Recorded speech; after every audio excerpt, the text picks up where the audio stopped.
ആദ്യം നമുക്ക് കൊച്ചി തിയോഫിനിലേക്ക് പോകാം. കാരണം ഈ ന്യൂ ഇയർ എന്ന് പറയുമ്പോൾ തന്നെ അതിൻ്റെ ഏറ്റവും പ്രധാനപ്പെട്ട ഒരു കേന്ദ്രം എന്ന് പറയുന്നത് അത് കൊച്ചി തന്നെയാണ്, പ്രത്യേകിച്ച് ഫോർട്ട് കൊച്ചിയാണ്. അപ്പോൾ നമുക്ക് രണ്ടുപേരിലേക്കും പോവാം.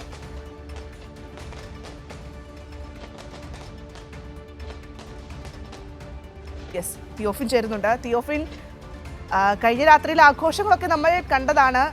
വലിയ രീതിയിലുള്ള ജനത്തിരക്ക് അവിടെ അനുഭവപ്പെട്ടു. അതായത് പ്രതീക്ഷിച്ചതിലും അധികം ആളുകൾ അവിടെ എത്തിയിട്ടുണ്ടായിരുന്നു. നമുക്കറിയാം, ഇപ്പോൾ ലോകത്തിൽ നടന്ന ലോകം എങ്ങനെയാണ് വരവേറ്റത് എന്നൊക്കെ ഇപ്പോൾ ശില്പ നൽകി കഴിഞ്ഞു. പക്ഷേ അതുപോലെ തന്നെ ആ രീതിയിൽ തന്നെയാണ് നമുക്കറിയാം കൊച്ചിയെ പോലും, ഫോർട്ട് കൊച്ചിയെ പോലും ലോകം ഉറ്റുനോക്കുന്നത്. ഒരു പ്രധാനപ്പെട്ട ഒരു കേന്ദ്രം കൂടിയാണ് ഫോർട്ട് കൊച്ചി എന്ന് പറയുന്നത്. അതുകൊണ്ട് തന്നെ ലോകത്തിൻ്റെ പല ഭാഗത്തുമുള്ള ആളുകളും ഫോർട്ട് കൊച്ചിയിൽ ആഘോഷം കാണാൻ എത്തിയിരുന്നു എന്നുള്ളത് തന്നെയാണ്. എങ്ങനെയാണ് തിയോഫിൻ അവിടുത്തെ വിശേഷങ്ങൾ?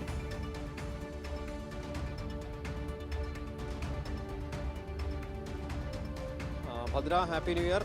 പുതുവർഷ ആഘോഷം എന്ന് പറയുമ്പോൾ തന്നെ അത് കേരളത്തെ സംബന്ധിച്ച് കേരളത്തിൻ്റെ ഒരു പുതുവർഷ ആഘോഷത്തിൻ്റെ ഹൃദയഭൂമി അത് കൊച്ചി എന്ന് തന്നെ പറയാം. കൊച്ചി എന്നാൽ അത് പ്രത്യേകിച്ച് ഫോർട്ട് കൊച്ചി.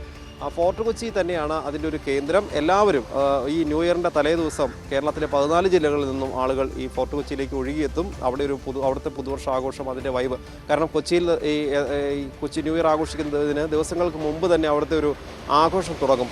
ഒരു കൊച്ചിൻ കാർണിവൽ ആരംഭിച്ചു കഴിഞ്ഞാൽ തന്നെ അത് പുതുവർഷത്തിൻ്റെ ഒരു മോഡിലേക്ക് കൊച്ചി എത്തുകയായി. അങ്ങനെയാണ് ഏറ്റവും ഒടുവിൽ ഈ പുതുവർഷ തലേന്നുള്ള ആഘോഷം. ആ ആഘോഷത്തോടുകൂടി, പപ്പാഞ്ഞി കത്തിക്കലോടുകൂടിയാണ് ഇത് അവസാനിക്കുന്നത്. സാധാരണ കൊച്ചിയെ സംബന്ധിച്ച് കൊച്ചിയിൽ ഏറ്റവും പ്രധാനം അല്ലെങ്കിൽ ഏറ്റവും ആകർഷകം എന്ന് പറയുന്നത് ഈ പപ്പാഞ്ഞി കത്തിക്കലാണ്. ഇത്തവണത്തെ ഒരു പ്രത്യേകത, ഇത്തവണ ഫോർട്ട് കൊച്ചിയിൽ തന്നെ 2 പപ്പാഞ്ഞിയെ കത്തിക്കാനുള്ള അനുമതി ലഭിച്ചു എന്നുള്ളതാണ്. 2 സ്ഥലങ്ങളിലായി 2 പപ്പാഞ്ഞിയെ കത്തിച്ചു.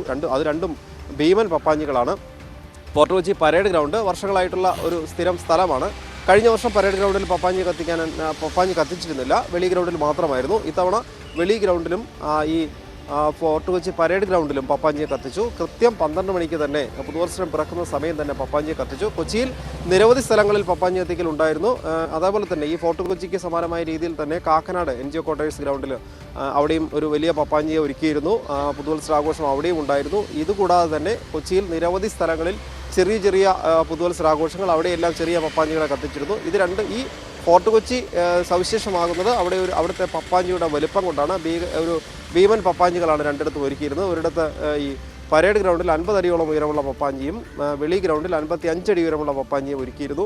ഒരു സിംബോളിക് ആയിട്ട് കൂടിയാണ് ഈ പപ്പാഞ്ഞി കത്തിക്കൽ എന്ന് പറയുന്നത്. പഴയ ഒരു വർഷം പൂർത്തിയാകുമ്പോൾ ആ ഒരു വർഷത്തെ ദുഃഖങ്ങൾ, വേദനകൾ അതൊക്കെ നിറഞ്ഞ ഇതെല്ലാം അനുഭവിച്ച ആ പഴയ മനുഷ്യനെ അവിടെ ഉപേക്ഷിച്ച് പുതിയ വർഷത്തിലേക്ക് പുതിയ മനുഷ്യനായി തീരുന്നു എന്നതുകൂടിയാണ് ഇതിൻ്റെ ഒരു സങ്കല്പം. എന്തായാലും അത് വളരെ മനോഹരമായി കൊച്ചിയിൽ നടന്നു. ഇപ്പോൾ പുതുവത്സരാഘോഷം കഴിഞ്ഞ ഒരു ആലസ്യത്തിലാണ് കൊച്ചി പുതുവർഷ ദിനത്തിലെ പുലർച്ചയിലുള്ളത്. എന്തായാലും രാത്രി പകലാക്കി നടന്ന വലിയ ആഘോഷം, അതിന് മികച്ച സുരക്ഷാ ക്രമീകരണങ്ങൾ പോലീസ് ഒരുക്കിയിരുന്നു. എല്ലായിടത്തും DJ പാർട്ടികളുണ്ടായിരുന്നു. ഈ ഒരുപാട് കലാപരിപാടികളൊക്കെ പലയിടങ്ങളിലായി നടന്നു. പല ഹോട്ടലുകളിൽ ഈ പുതുവത്സരാഘോഷത്തിലുള്ള ക്രമീകരണങ്ങൾ ഏർപ്പെടുത്തിയിരുന്നു.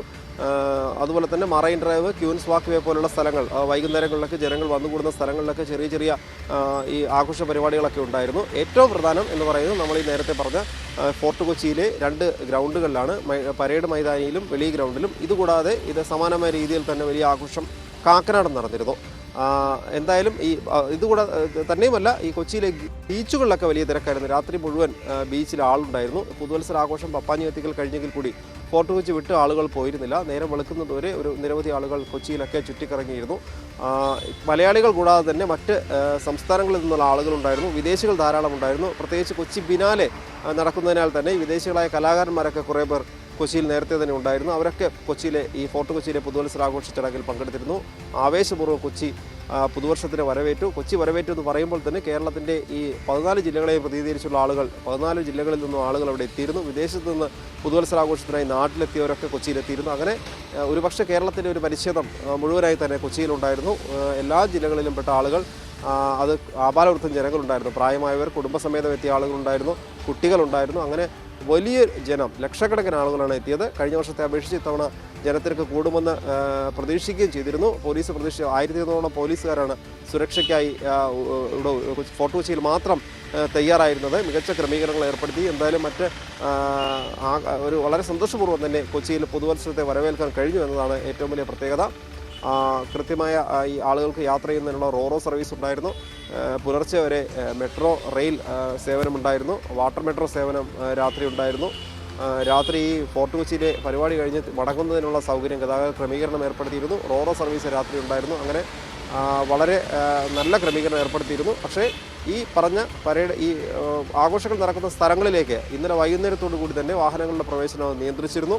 10 മണിയോടുകൂടി ആയപ്പോൾ തന്നെ 12 മണിക്ക് നടക്കുന്ന പുതുവത്സരാഘോഷത്തിന് മുന്നാടി 10 മണിക്ക് തന്നെ ഈ പറഞ്ഞ സ്ഥലങ്ങളിലെല്ലാം ഫോർട്ട് കൊച്ചി, വെളി ഗ്രൗണ്ട്, പരേഡ് ഗ്രൗണ്ട്, സമാനമായ രീതിയിൽ തന്നെ കാക്കനാട് ഇവിടങ്ങളിലെല്ലാം ജനത്തിരക്ക് വലിയ ജനത്തിരക്കായിരുന്നു. ആളുകൾ തിങ്ങി നിറഞ്ഞിരുന്നു. പിന്നെ അങ്ങോട്ട് ആഘോഷത്തിൻ്റെ ഒരു സമയമായിരുന്നു ആ 2 മണിക്കൂർ.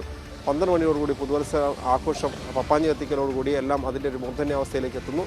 കുറേ ചില ഫോർട്ട് കൊച്ചിയിലൊക്കെ അതിന് ശേഷവും ഏതാനും മണിക്കൂറുകൾ കൂടി ഈ DJ പാർട്ടിയും മറ്റ് പരിപാടികളും കലാപരിപാടികളും ഒക്കെ തുടരുകയും ചെയ്തിരുന്നു. ഒരുപാട് സമയം ആൾക്കാർ അവിടെ തുടരുകയും ചെയ്തിരുന്നു. ഭദ്ര. അതെ, തീർച്ചയായും തിയോഫിൻ, എന്തായാലും ഡിസംബർ മാസം എന്ന് പറയുന്നത് കൊച്ചിക്കാരെ സംബന്ധിച്ചിടത്തോളം ആഘോഷങ്ങളുടെ ഒരു മാസം കൂടിയാണ്. ക്രിസ്മസ് തുടങ്ങുന്നു, ആ ഒരു ഘട്ടം മുതൽക്കേ കൊച്ചിക്കാർക്ക് ആഘോഷ നിറവിൽ തന്നെയാണ് കൊച്ചിക്കാരുള്ളത്. അത് തീരുന്നത് ഈ പറയുന്ന ന്യൂ ഇയർ അതായത് അടുത്ത വർഷം ആരംഭിക്കുന്ന ആ പുലർക്കാലത്തിലാണ് അത് അവസാനിക്കുന്നത്. അവിടെയും അവസാനിക്കുന്നില്ല ശരിക്കും പറഞ്ഞാൽ. എന്തായാലും മാത്രമല്ല തിയോഫിൻ, അതിൽ ഏറ്റവും പ്രധാനപ്പെട്ട ഒരു ഘടകം എന്ന് പറയുന്നത് ആ ഒരു മഞ്ഞമരമൊക്കെ ഉണ്ടായിരുന്നല്ലോ, ലൈറ്റുകൾ, അതായത് അത്തരത്തിൽ ദീപാലങ്കൃതമായിട്ടുള്ള ഒരു മരമൊക്കെ അവിടെ ഉണ്ടായിരുന്നു. ഓരോ പ്രാവശ്യവും നമുക്കറിയാം കൊച്ചിക്കാരെ സംബന്ധിച്ചിടത്തോളം ഓരോ പുതിയ അനുഭവങ്ങൾ ആളുകളിലേക്ക് എത്തിക്കാൻ പലപ്പോഴും ശ്രദ്ധിക്കാറുണ്ട്. ഇത്തവണ ഒരു മഞ്ഞ മരമായിരുന്നു. അത് വളരെയധികം കാഴ്ചക്കാർക്കിടയിലേക്ക് എത്തുകയും ചെയ്തു. മാത്രമല്ല അത് വളരെയധികം പ്രശസ്തിയാവുകയും ചെയ്തു. ഈ റീൽസിലൊക്കെ നമ്മൾ കാണുന്നുണ്ട് ആ ഒരു കാഴ്ചയൊക്കെ. വളരെയധികം ഭംഗിയുള്ള ഒരു കാഴ്ചയാണ്. മഴ പെയ്യുന്ന രീതിയിലാണ് അത് ക്രമീകരിച്ചിരിക്കുന്നത് തിയോഫിൻ.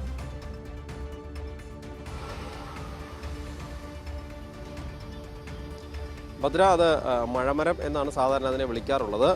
വേണമെങ്കിൽ നമുക്ക് ആ മരത്തെ ഒരു പക്ഷേ ഏറ്റവും വലിയൊരു ക്രിസ്മസ് ട്രീ, രാജ്യത്തെ തന്നെ ഏറ്റവും വലിയ ക്രിസ്മസ് ട്രീ എന്ന് വേണമെങ്കിൽ പറയാം. ക്രിസ്മസ് കഴിഞ്ഞാൽ അപ്പോഴേക്കും ഇതൊരു അലങ്കാരങ്ങൾ, അത് ഏറെ ബുദ്ധിമുട്ടിയാണ് ആ മരം നിറയെ ഇത്രയധികം ഈ ഒരു സീരിയൽ ലൈറ്റുകളൊക്കെ അതിനകത്ത് ഘടിപ്പിച്ച് അതിന് മുകളിൽ ഒരു നക്ഷത്രം സ്ഥാപിച്ച് അതാണ് ആ ക്രിസ്മസും പുതുവത്സരത്തെയും വരവേൽക്കാനായി ആ മരമാണ് ഒരു പക്ഷേ ഫോർട്ട് കൊച്ചിയുടെ ഒരു അടയാളമായി മാറുന്നത്. അത് ആ മരത്തിന് ചുവട്ടിൽ രാത്രി മുഴുവൻ ആ മരച്ചുവട്ടിൽ വന്ന് സെൽഫി എടുക്കാനും ആ വെളിച്ചത്തിലിരിക്കാനും കൂട്ടുകൂടി കഥ പറഞ്ഞൊക്കെ ഇരിക്കാനൊക്കെ ആൾക്കാർ അതിൻ്റെ ഒരു വൈബ്, അതായത് ഈ ന്യൂ ഇയറിൻ്റെ വൈബ് ജനങ്ങളിലേക്ക് എത്തുന്നത് ശരിക്കും പറഞ്ഞു കഴിഞ്ഞാൽ ഈ വെളി ഗ്രൗണ്ടിലുള്ള ഈ മരത്തിൽ നിന്നാണ്, അല്ലെങ്കിൽ ആ മരച്ചുവട്ടിൽ നിന്നാണ്. ആ ഫോർട്ട് കൊച്ചിയിൽ ഈ പുതുവത്സരാഘോഷത്തിന് മുൻപുള്ള ദിവസങ്ങൾ, ആഘോഷം കഴിയുന്നത് വരെ ആ മരമാണ് വലിയൊരു ശ്രദ്ധാകേന്ദ്രമാവുന്നത്. ആ മരത്തിന് ചുവട്ടിൽ ഈ നിറയെ, അതായത് അവിടുത്തെ ഒരു സാധാരണ നമ്മൾ കുറച്ച് ലൈറ്റുകളൊക്കെ ഇട്ട് കഴിഞ്ഞാൽ നിറയെ വെളിച്ചം വരുന്നത് കുറവാണ്. പക്ഷേ ഈ മരത്തിന് ചുവട്ടിൽ ഇത്രയും വലിയൊരു മരമാണ്. ആ മരത്തിന് മുകളിൽ നിറയെ ലൈറ്റുകൾ സ്ഥാപിച്ച് അത് പ്രകാശിപ്പിക്കുമ്പോൾ ആ മരച്ചുവട്ടിൽ നിറയെ വെളിച്ചം കൂടിയുണ്ട് എന്നൊരു പ്രത്യേകത കൂടിയുണ്ട്. ഇത്തവണ അതൊരു മഞ്ഞ വെളിച്ചമായിരുന്നു. അതുകൊണ്ടാണ് മഞ്ഞമരം എന്ന് ഇത്തവണ വിളിച്ചത്. ആ മഴമരം അതിന് ചുവട്ടിൽ നിറയെ ആ ചുറ്റുപാട്, അതായത് ആ ഗ്രൗണ്ടിൻ്റെ ആ ഒരു ഭാഗം മുഴുവൻ ആ ഒരു മഞ്ഞ നിറത്തിലുള്ള പ്രകാശത്തിൽ കുളിച്ചു നിൽക്കുന്ന ഒരു കാഴ്ചയായിരുന്നു ഏതാനും ദിവസങ്ങളായി നമ്മൾ കണ്ടുകൊണ്ടിരുന്നത്. എന്തായാലും ആ വലിയ ആകർഷകമാണ് ഈ ഫോർട്ട് കൊച്ചിയിൽ വെളി ഗ്രൗണ്ടിലേക്ക് വരുന്ന ആളുകൾക്ക്. അതെ, തീർച്ചയായും. എന്തായാലും ആ മരം എങ്ങനെയാണോ പ്രകാശം പരത്തി നിൽക്കുന്നത്, അത്തരത്തിൽ പ്രകാശം പരക്കട്ടെ ഓരോ ആളുകളുടെയും 2026 ജീവിതം എന്ന് നമുക്ക് പ്രത്യാശിക്കാം.